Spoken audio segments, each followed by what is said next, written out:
But now moving on, अब हम लोग मैड्रिड की बात करते हैं फाइनली। एंड यहाँ पे भी कुछ टेक अवेज है हमारे इस डिसअपॉइंटिंग रिजल्ट से। एंड कोई कह रहा है डिसअपॉइंटिंग नहीं है तो तुम बेवकूफ हो। जितने सपने हमें दिखा दिए हैं उसके अगर हम लोग अपना लीग सीजन स्टार्ट ड्रॉ से कर रहे हैं ना, जितनी हाइप मिली है, बी रेडी कि जब तुम लोग ड्रॉ भी करोगे तो मीम्स भी वैसे। मेरा मेन पूरा जो थीम है ना इस पूरे सेगमेंट का वो यही होने वाला है। हाँ, कि क्या मैड्रिड फैंस ने जितना हाइप करा है उसके चक्कर में ये मैड्रिड टीम अभी ओवररेटेड लग रही है। मेरा जो एक इनिशियल स्टेटमेंट है, अभी हम इसको और एक्सप्लोर करेंगे पूरे सेगमेंट में, वो ये है कि जब भी इतने बड़े प्लेयर्स आपकी टीम में आएंगे और इतनी मॉन्स्टर्स टीम ऑन पेपर लगेगी तो आपको हाइप करना ही पड़ेगा और करना चाहिए भी। हाँ। कोई गलत नहीं है, पर आपको सरप्राइज नहीं होना चाहिए कि मैड्रिड अभी भी ऐसा ही खेल रही है। आपको रिजल्ट मिल जाएगा, टेंशन ना करो, वही मैटर करता है।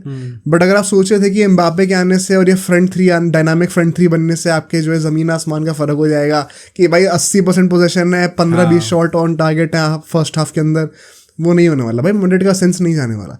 एंड काफी हद तक इसमें क्रूज का भी रीजन है।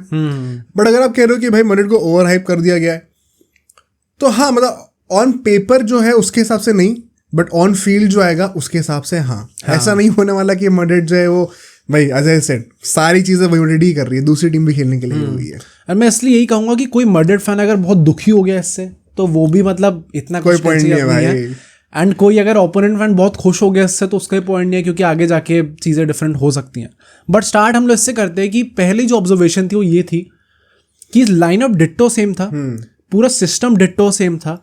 चीज़ें बेटर क्या हुई है, फर्स्ट ऑफ ऑल इसका मतलब ये भी है कि 4-3-3 वो एक ट्रस्टेड फॉर्मेशन है जिसके साथ एंसेलोटी जाना है। I still believe it is more like a 4-2-3-1 जहाँ पे Bellingham is actually an attacking midfielder. Although as we discussed last time 4-2-1-3 Rodrigo तो है ही ना राइट विंग। अरे वो 4-2-3-1 ही है भाई एक तरीके की यार, वो तुम पेस वाली डिटेल्स में। अच्छा 4-2-3-1 हाँ एक ही तो बात है। हाँ सेम बात है, राइट। तो मोबाइल गेम थोड़ी चल रहा है कि उसमें विंगर्स और एलएमआर में फर्क नहीं करना। बट हाँ मतलब वो जो तुमने भी कहा था कि लास्ट सीजन तक बेलिंगम का था कि उसका प्राइमरी ऑब्जेक्टिव है कि वो बॉक्स में रन बनाए। अभी ये कि भाई बॉक्स में रन बना, खुल के बना, लेकिन पीछे भी आना ज़्यादा। हाँ तो हाँ कह सकते हो 4-3-3 4-2 राइट। मतलब एंड आई थिंक एक पॉजिटिव ये जो कि पॉसिबली सिर्फ एक ही पॉजिटिव है इस गेम से, वो सिर्फ ये था कि थोड़ी ज़्यादा ऑर्गेनाइज लग रही थी टीम। हाँ एटलीस्ट जितने प्लेयर्स हैं उन सबको थोड़ा आइडिया था कि चलो हमें इस पोजीशंस में अपने आप को स्टिक करना है as compare to the super cup final. वो तो मतलब हॉरेंडस था भाई। मतलब उसमें तो मुझे एक्चुअली देख के लग रहा था कि ये टीम बिल्कुल ही प्रिपेयर करके नहीं आई है। ऑल्दो उसमें हम लोग जीत गए थे, बट वो वही था कि सारे प्लेयर्स कहीं भी रैंडमली इधर उधर घूम रहे हैं। विनीशियस रॉड्रिगो सेंटर बैक्स के पीछे आके बॉल ले रहे हैं, वो बहुत ही ज़्यादा अनऑर्गेनाइज चीज़ थी। एंड इसमें वही धीरे धीरे, उसमें भी मैंने ये कहा था कि धीरे धीरे चीज़ें बेटर होंगी इसमें। उसमें वो फाइनल टैक्स लग गया ना, फाइनल हारती नहीं। हाँ फाइनल हारती नहीं, राइट। तो आई थिंक ये चीज़ तो अच्छी थी इसमें कि एटलीस्ट थोड़ी ऑर्गेनाइज लग रही थी टीम, सबको पता था उन्हें कहाँ पे खेलना है। तो सिर्फ यही चीज़ अच्छी थी, बाकी एग्जीक्यूशन में चीज़ें काफ़ी गड़बड़ हुई है, उसको हम डिस्कस करेंगे। पर तुम वही सोचो ना, एक मैच में इतना फर्क आ गया इस चीज़ पे कि सबको अपना रूल समझ में आने लग गया। मैं तभी कह रहा हूँ कि चीज़ें बेटर होंगी, विकसित होती रहेगी टीम। हाँ सेकेंडली आई थिंक, एंड यहाँ पे जो गोल हमने कंसीड करा उसको लेके बात होगी, क्योंकि भाई मैड्रिड स्टार्ट में मयोर्का जो है बॉल रख रही थी अपने पास, but Real Madrid being Real Madrid उन लोगों ने गोल मार दिया रैंडमली। रॉड्रिगो ने जो गोल मारा it was a world class goal, and Rodrygo के लिए बहुत इंपॉर्टेंट है वो गोल, क्योंकि ये विनीशियस और एम्बापे की जोड़ी के चक्कर में कहीं रॉड्रिगो साइडलाइन ना हो जाए। हाँ राइट। तो आई थिंक बहुत अच्छा है कि उसने वो गोल मारा, बहुत क्लास गोल था वो, और उसमें भी वो चारों प्लेयर्स इन्वॉल्व थे। Mbappe, Vinicius, Jude Bellingham, Rodrygo, चारों प्लेयर्स इन्वॉल्व थे, तो वो चीज़ देखने को अच्छी थी। बट जो गोल हम लोग खाए थे ऑन अ सेट पीस खाए थे, एंड आई रिमेंबर जब फर्स्ट हाफ खत्म हुआ था, इतना ब्लैंड फर्स्ट हाफ था, तो हम लोग गोल खाए भी नहीं था, हम 1-0 लीड कर रहे थे। बट मैं यही सोच रहा था कि भाई ऐसा बहुत सारे नोट्स हैं नहीं एक्चुअली बनाने के लिए इस गेम के लिए, क्योंकि ना चीज़ें बहुत ज़्यादा इंप्रूव हुई हैं, ना चीज़ें बहुत डिग्रेड हुई हैं, ना इन लोगों ने कुछ नया ट्राई करा है, तो कुछ ऐसी खास चीज़ें हैं नहीं। मैंने सिर्फ एक चीज़ उस टाइम पे नोट करी थी, और वो ये थी कि जब क्रॉसेज आ रहे हैं तो बहुत वल्नरेबल लग रही है रियल मैड्रिड। एंड ये सेम चीज इफ यू रिमेंबर हमने लास्ट सीजन में डिस्कस करी थी, एटलेटिको मैड्रिड के अगेंस्ट भी तो था, राइट कि ये लोग क्रॉसेस को डिफेंड ढंग से नहीं कर पा रहे। एंड वो चीज प्रूव हो गई सेकंड हाफ में, जब ये लोग गोल खाएगा अर्ली ऑन, और वो गोल भी कॉर्नर से आया था। तो ये पॉसिबली एक चीज है जो कि हम लोग लास्ट सीजन से कैरी ऑन करते आ रहे हैं, एंड बहुत इंपॉर्टेंट ये चीज का इम्प्रूव होना, क्योंकि इट्स नॉट लाइक कि हमारे डिफेंडर्स बहुत छोटे छोटे हैं, हमारे डिफेंडर्स काफी लंबे चौड़े हैं, हाइट वाले हैं, तो फिजिकल एडवांटेज भी है उनके पास। तो थोड़ा सरप्राइजिंग ये चीज सोचना कि इतनी इजीली लोग डिफीट हो जाते हैं एरियली। तो ये एरियली जो पुअर थी मैड्रिड, ये एक पॉइंट है जिसका बहुत इंपॉर्टेंट हमें फोकस करना। बाकी सब पे मैं इतना फोकस डालना नहीं चाह रहा क्योंकि पहला गेम था एंड बहुत ज़्यादा डेटा अवेलेबल है नहीं उन सबके पीछे।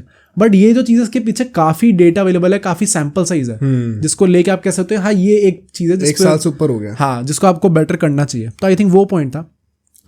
एक और जो आप पॉसिबली कह सकते हो पॉजिटिव था, although does not matter actually में अल्टीमेटली, बट ये था भाई जितना स्लिक फुटबॉल खेल रही थी रियल मैड्रिड। अच्छा, मतलब वो जो होता है ना कि थोड़ा वो खेलने की कोशिश कर रही थी भाई। कौन सा भाई ब्राजील वाली कौन सी लाइन थी वो, क्या जो ब्यूटीफुल फुटबॉल वाला जो कहते हैं वो लोग, जोगा बुनीतो। अच्छा, जोगा बुनीतो खेलने का ट्राई कर रहे थे। मतलब बॉक्स के अंदर इन लोगों ने 5-6 बार एक ही पैसेज ऑफ प्ले में बैक हील दे दिए। हाँ। सब लोग आपस में टाइम ले लेके। तो 3 में से 2 विंगर तो वही है, ब्राजीलियन ही है। हाँ वही तो मैं कह रहा था। तो प्लस एम्बापे मतलब वैसा टाइप का प्लेयर है, थोड़ा फ्लैशी प्लेयर है। हाँ तो मतलब वो सारे लोग आपस में बैक हील कर करके लगता है एकदम परफेक्ट गोल बना के मारेंगे हम लोग मस्ती में कर करके। बारसा सिंड्रोम हो रहा है। हाँ at times it seem like ये लोग they are missing with the opponents. वो लोग एक्चुअली में बस गोल मारना नहीं चाह रहे, लोग बस मजे ले रहे हैं ओपोनेंट्स के। तो वो चीज़ मतलब आप कह सकते हो देखने में मजा आ रहा था। बट वही जब वो ड्रॉ हो जाता है उसके कॉन्टेक्स्ट में फिर आप देखोगे तो कहोगे भाई थप्पड़ मारो सबको एक लगा के, हिम्मत कैसी तुम्हारी ये करने की। बट उस टाइम पर देखने में बहुत मजा आ रहा था क्योंकि हम लोग जीत रहे थे। बाद में हम लोग हार गए, इसलिए अब मैं गाली दे सकता हूँ इस चीज़ को। बट ये वो चीज़ है जो कि इनएविटेबल है, वो खेलने का तरीका ही उनका वैसा है। तो इसमें कुछ ना सही है ना गलत है। जब आप जीत जाते हो तो ठीक लगता है, जब हारते हो तो बेवकूफ़ी लगती है। बट जो एक पॉइंट था ये था कि विनीशियस जूनियर को पूरे मैच में बू करा गया। क्यों? वो बंदा पता नहीं, उसने कमेंटेटर ने कहा कि around these parts of Spain he is not that popular, ऐसे करके बोला। एंड उसकी जो लड़ाई थी वो वायलेंसिया से थी, उसकी लड़ाई मायोरका से तो नहीं थी। तो वो चीज़ थोड़ी अजीब लगी क्योंकि legit through out the match जब भी उसके पास बॉल आ रही है लगातार बूइंग हुई है, उसकी विस्लिंग हो रही है, बूइंग हो रही है। मुझे लगता है फैंस को भी थोड़ा ग्रो अप हो जाना चाहिए। हाँ भाई, मतलब एक साल पहले की बात अगर कुछ है भी तो वैसे तो यहाँ पे कुछ हुआ ही नहीं है, बट अगर है भी तो आगे बढ़ जाओ ना। बहुत ही मतलब अनएक्सपेक्टेड था क्योंकि मैच स्टार्ट होते ही वो चीज़ स्टार्ट हो गई ना। उसने कैसी उल्टा सीधा स्किल मूव करा हो ना लड़ाई करी हो जिसके चक्कर में ये चीज़ हुई हो। बट अच्छी चीज़ ये है कि उसने रिप्लाई फालतू में नहीं करा। नहीं करा ना। उसने असिस्ट दे दिया रॉड्रिगो को, उस तरीके से उसने रिप्लाई करा है। उसने ज़्यादा मुंह से ज़्यादा कुछ उल्टी सीधी बकवास नहीं करी। तो वो चीज़ अच्छी थी। ऑल्दो वही है ना कि उसके शक्ल पे दिख रहा था भाई है। हाँ कि बंदा कुछ ना कुछ बस करने को रोका हुआ है, कुछ ना कुछ तरीके से अपना कूदने को तैयार है क्राउड में मुक्के। हाँ तो वही है कि मतलब क्राउड का भी, मैं विनीशियस को भी क्या ही बोलूँ यार इसके चक्कर में। अगर एक प्लेयर की ऐसा टाइप की बूइंग होती है जाके तो उसे थोड़ा तो अजीब लगेगा ही लगेगा। बट मूविंग ऑन, जो हमारा नेक्स्ट पॉइंट है एंड इसमें वो क्रूज वाला पॉइंट आएगा। मुझे लगता है कि एंड एम्बापे भी इंक्लूडेड होगा इसमें। जब हम लोग अटैक करने जा रहे थे, हम लोग क्यों प्रॉपरली अटैक नहीं कर पाए? अटलांटा वाले गेम हमने काफ़ी चांसेस बनाए थे। इस गेम में हमने चांसेस, ओवरऑल हमारा एक्सजी था वो 0.57 का था। 0.5 का एक्सजी पूरे मैच में? हाँ। अच्छा। Jude Bellingham, Vinicius, Mbappe, Rodrygo, इन प्लेयर्स के साथ आपका 0.57 का एक्सजी था। एंड क्यों था? आई थिंक इसके पीछे के 2 रीजंस हैं। जब रियल मैड्रिड अटैक करने जाती है, एम्बापे वो स्ट्राइकर वाली पोजीशन ऑक्यूपाई नहीं करता। वो बीच में होगा या फिर कभी एकदम से पीछे रह जाएगा, जो कि एक्सपेक्टेड था। एंड वही उसे धीरे धीरे ग्रो करना पड़ेगा उस रोल के अंदर। बट वही एक जब डिसएडवांटेज होता है जब आप 3 विंगर्स खिला देते हो, 3 लेफ्ट विंगर्स एक्चुअली में, तो यही होता है कि वो आगे जाके क्या एक फोकल पॉइंट मिलेगा आपको जिसके थ्रू आप 1-2s करके आगे निकल सकते हो। पर ये बात तो पिछले साल भी थी। पिछले साल थी, बट आई थिंक वो जूड बेलिंगम कुछ हद तक उस रोल को फुलफिल कर रहा था। यही बात है। इसमें जूड बेलिंगम का भी रोल वैसा हो गया ना कि उसे आगे पीछे करना है, तो हर बार अवेलेबल नहीं होगा उस टाइम पे आगे। यहाँ पे एम्बापे का प्राइमरी रोल है गोल मारना, उसके साथ अगर वो नहीं कर पाएगा, मैं एम्बापे को भी इसमें ब्लेम नहीं करना चाह रहा क्योंकि इस रोल के अंदर उसे ग्रो इन करने में टाइम लगेगा। एंड वो टाइम हमें देना पड़ेगा ही, चाहे वो वर्ल्ड क्लास प्लेयर हो चाहे ना हो वर्ल्ड का बेस्ट प्लेयर हो, तो भी अगर एक नया रोल मिलता है तो अडेप्ट करने में उसे टाइम लगेगा। तो इसके चक्कर में ना कई बार ऐसा था कि विनीशियस, रॉड्रिगो और एम्बापे जब एंड में डेस्परेट होने लगी थी मैड्रिड, वो तीनों एक ही विंग पे थे। राइट में कारवाल आगे आ रखा है, वाल्वर्दे आ रखा है, पर वो तीनों एकदम वो गुच्छे में बने हुए थे। तो इसलिए रॉड्रिगो क्या कर रहा है भाई वहाँ पे? वो भी मतलब वही है ना, डेस्परेशन होता है तो हर कोई प्लेयर इधर उधर आके ट्राई करता है कि मैं क्रिएट कर दूं कुछ, तो उसके चक्कर में आ रखा था वो। के चक्कर में। हाँ, तो ये चीज को ठीक होने में मुझे लगता है टाइम लगेगा। एंड इसका ये डाउन साइड है ही, अगर एक प्रॉपर राइट विंगर नहीं है आपके पास तो ये डाउन साइड तो होगा ही होगा। है एंड सेंटर फॉरवर्ड अगर किसी भी विंग पे जा रहा है आप एक बार को फिर भी समझ सकते हो, बट एक राइट विंगर एक लेफ्ट विंग पे आकर खेल रहा है तो वो प्रॉब्लमेटिक तो है ही। एंड वो इस मैच में भी था कि जो मेन अटैक्स जो थे वो बेसिकली और लेफ्ट विंग से बन रहे थे, एंड वो भाई अगेन व्हाट यू सेड वो डाउनफॉल रहेगा इस चीज का, एंड ये धीरे धीरे ही जाके सॉर्ट हो सकती है। तो इसमें फोकस करना में बहुत ज्यादा, पर at the same time be ready कि आपको आगे वाले मैचेस में भी ये प्रॉब्लम दिखेगी। नेक्स्ट जो था आई थिंक एक और जो प्रॉब्लम थी इसकी एंड क्यों हम लोग गोल नहीं मार पाए वो ये था कि हमारा बिल्डअप बहुत धीरे था। मैड्रिड के पोजीशन हो या ना हो, उनका जो बेसिक एसेंस है, जो बेसिक इंस्टिंक्ट है, वो यही है कि हम काउंटर अटैक पे गोल मारेंगे, एकदम सी बॉल आगे मारेंगे और मार के लोग गोल ले जाएंगे।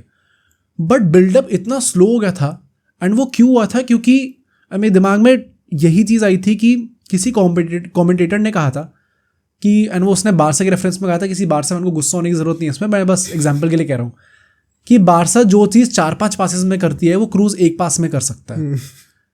एंड वो बिल्डअप हमारा काउंटर अटैक्स पे इसलिए ही तो अच्छा था क्योंकि हमने 3 पास चाहिए थे और 3 पास में हम लोग अपने बॉक्स से लेकर दूसरे पास में जाके गोल मार देंगे।